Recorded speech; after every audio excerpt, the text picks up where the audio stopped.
And welcome back. Growing up in the Bronx has always carried the reputation of being a challenging experience. Now, this holds true for its residents. Nevertheless, echoing the words of Viktor Frankl, when we can no longer change the situation, we're challenged to change ourselves.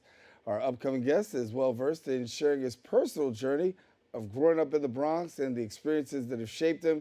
Joining us today is Marcus Patterson. He is an accomplished American-Jamaican professional basketball player who sheds light on his Bronx upbringing and beyond. And again, good to have you, man. Thank Congratulations you so much, and all good things. And yeah, so you've been balling and Yeah.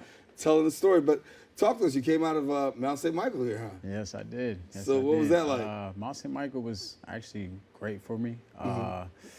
Learned a lot there, really just about brotherhood and just a lot of values, a lot of core values. So I think that was really good for me, especially coming out of public school and kind of battling. You never know what's gonna happen the day you go to school. So going to high school and going to Mount definitely helped me. Right. So you go to high school, then college, and then you got also, a pro career. But talk to us about where you are today, first of all.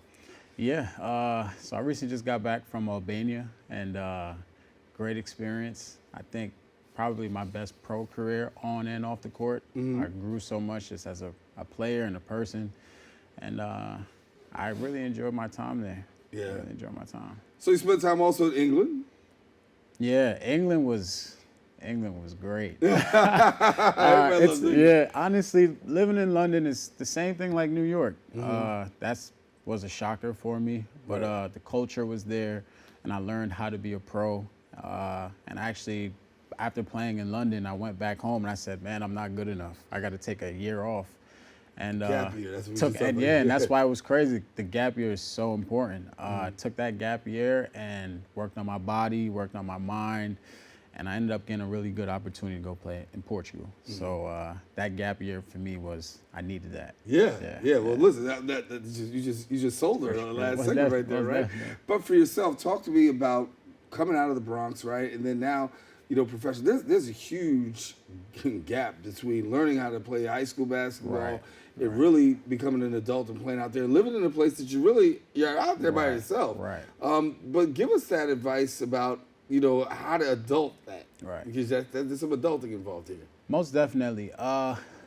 Obviously, you're playing basketball, you're always adapting, right? There's always different game situational plays where you just have to adapt. And I always took those stuff on the court outside. And it really just meeting different people and, it forced my hand. And when you're put in those situations, you're bound to grow. Right. So.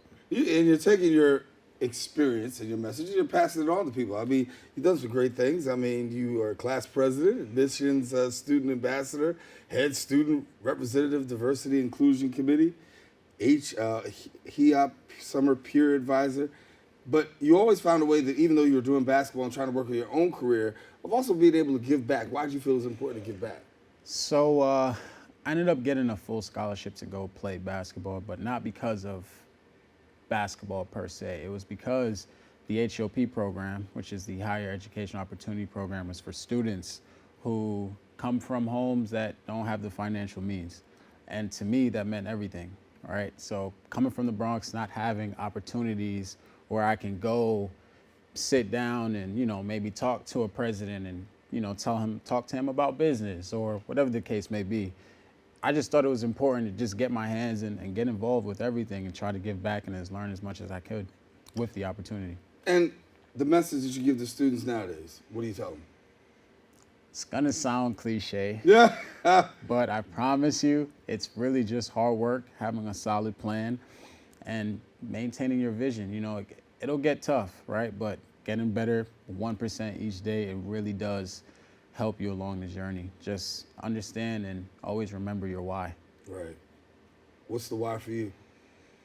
For me, it's just coming from the Bronx. It gave me that edge, gave me those humble beginnings, and I don't ever want to lose that. So my why is just to keep going and showing people that it can be done. Everybody talks about wanting to play in the NBA. Right. But there is a whole other world. Yeah. You're playing overseas. Yeah. What's that life like? And, I know you have the NBA. Everybody has the NBA dream, but talk to me about that overseas life. Overseas life is, the lifestyle is a blessing. You get to travel, right? You get to try different foods and just be in different cultures. I always tell athletes, when you go overseas, don't just sit in the house, play video games, go to practice. Go out, see the world, and have friends outside of your team. I have friends now that I can call, I still call every day, who live in London, who live in Portugal. These are some of my closest friends. So just having that, is truly a blessing. I don't take it for granted. So for you, what's the next goal? Obviously, I can't play forever, but I've really been giving this thought. I really want to get into management. I believe that a lot of athletes, they're misled sometimes and they need that guidance. So for me, growing up, I've always tried to take the good out of different people that I've met. And for me, if I can just give back and help athletes just like myself with their journeys, I think that's something that I really want to get into and help them out with.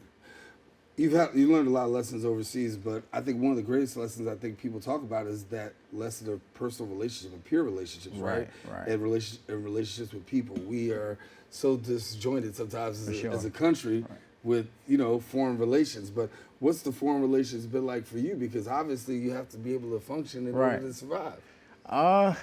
Man, like I said, I really just try to just learn as much as the culture as possible and just try to remain open-minded despite what's going on culturally wise. Just always trying to put myself in other people's shoes while also respecting my core values. So I think that alone has led me to get extremely far upon this journey. Yeah.